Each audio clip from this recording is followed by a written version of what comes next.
welcome to Next Moment Alert on the Ephs and the Mooove. It's all good. It's a pleasure to have you this morning. I'm going to ask you first to introduce yourself with your name, Williams class year, any preferred pronouns, and current location. Wonderful. Name's David Brown, class of 2007, he, him, his, and we are here in Rochester, New York. Yeah, so, it's kind of been an unusual year. So we had lived in Boston for about 10 years and just moved back to Rochester about 4 years ago now. And so it's been fun to try to reinvigorate some of those old hobbies. So, our savior during the COVID period has really been trying to get outside and do a lot more out there. So skiing a lot more, golfing a lot more. But then I think more importantly, right, we've got a nice little family with a 7-year-old and a 5-year-old boy.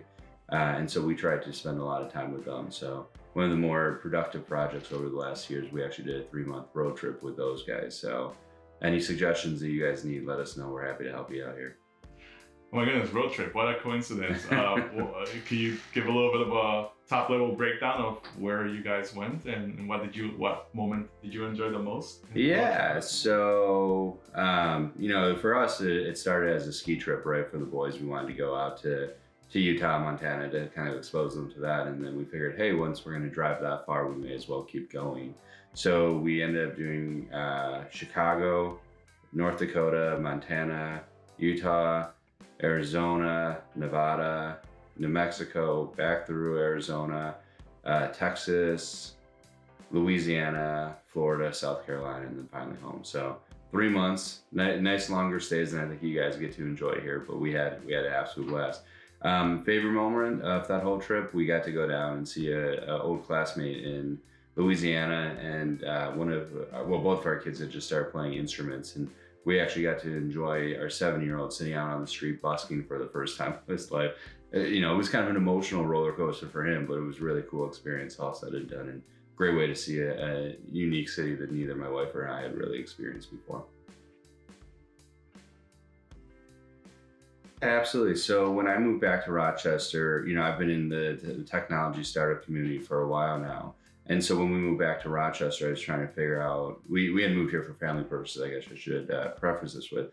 And so we were looking at how we could have impact, continue to be involved with the technology ecosystem and reigniting a relationship to the Rochester ecosystem. And what we found is that there were a lot of really good tech entrepreneurs within the Western New York ecosystem, but not a lot of connectivity for those entrepreneurs to the major technology hubs. So I actually ended up starting a venture capital fund, investing in the earliest stage ventures, so pre-seed, seed stage technology ventures, with the idea that by creating better relationships between the tier 1 technology hubs and some of these emergent domestic technology hubs, you can create a really interesting opportunity that takes advantage of both sides of them.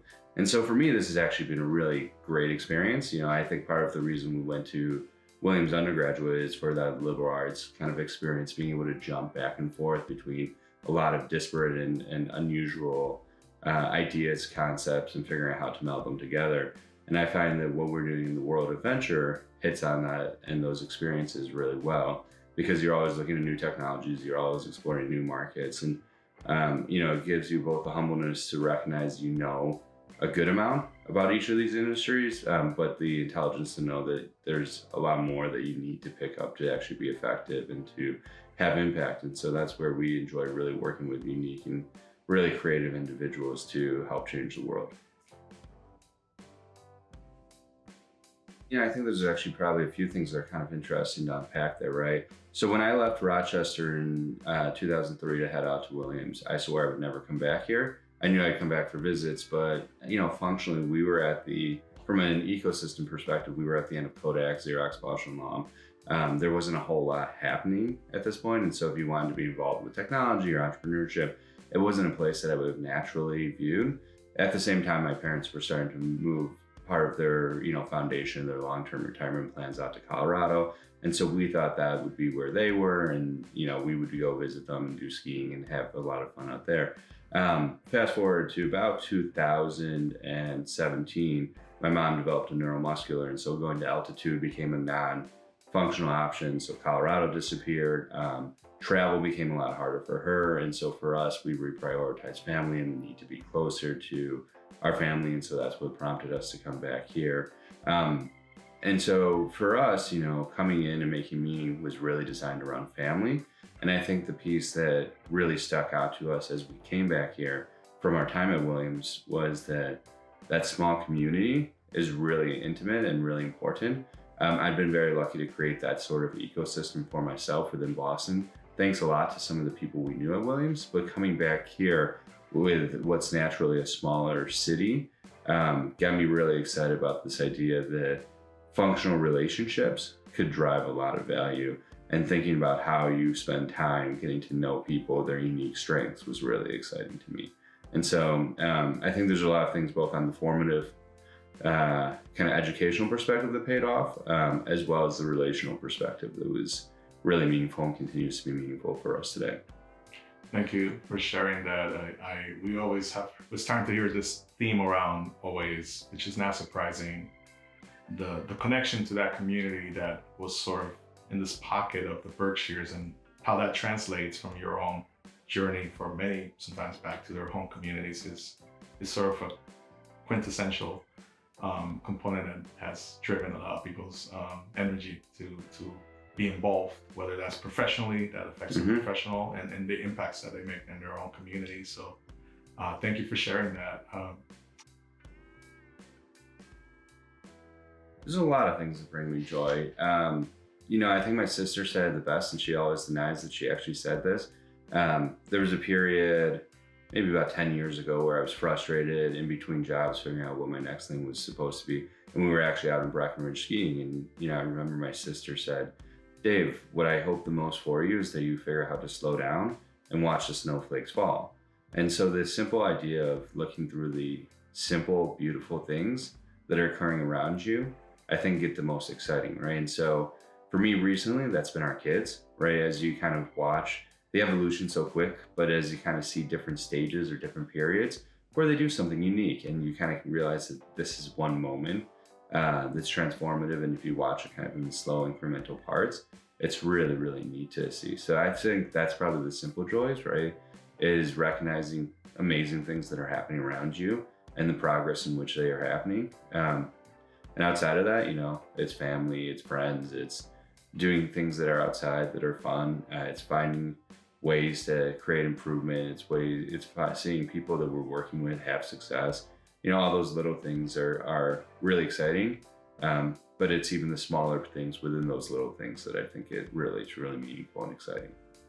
Thank you so much for sharing that. And I'd say it's definitely been a joy to see your little ones growing up before our eyes, even in the span of a year, and change since I last saw them. So. Oh yeah, you see them every 2 weeks they change. So they're out in Illinois this week, and I'll be excited just to see how much bigger they've gotten in the week that they've been gone from me. So great question. I feel like this is a setup question too. I don't know. I know our friend Shadria, but a girl, Shadria LeBouvier, who lived in my dorm freshman year, always used to tell me, "Dave, the most important thing you can do in life is write thank you notes to people." That's actually been reiterated by one of my good friends about here in town. But for her, she always said, "Right, emails never give you that personal touch. You have to be able to write it in your own penmanship and really do something meaningful, because that's how you build those relationships and that's how you cement those memories." It's actually funny because I've got a stack of cards from back in college when we actually used to write cards, and I always say to myself, I should probably write more cards because we don't. The short answer is there's a lot of people, right? I should be writing notes to, thank yous, people who were influential earlier in life, people who are influential now. I think the one that's probably most present to me today is my wife, right? So we are coming up on our 10th anniversary. It's hard to believe, but in September, we'll have officially been married for 10 years. And when we first moved back to Rochester, and I shouldn't say we first moved back to Rochester, so we moved to Rochester. She's from Chicago, and so this was a big deal for her to come here. I started writing her a thank you note, right, for that experience. And I never quite got myself to finish them. And so I think, that's one of those things before our 10th anniversary, I want to make sure I express some of those thoughts and thanks for everything that she's done for us and for the family. I think you always in life, right? There's a lot of people you love, a lot of people you care about, and there's very few people who can move through the changes that you go through at the same time as you. And so I've been very lucky to have a partner who does that with me. Well, you started right, I think, formally through this interview, and I'm sure Anna will be really excited once we share with her, but that's very sweet, and thank you for sharing that aspect as well in terms of your family and that balance that those people in our life bring to us. We always sort of joke in some ways in Williams, families, the extended family is so critical to even who we are and how that has shaped out to be in terms of any loved ones who are along the path.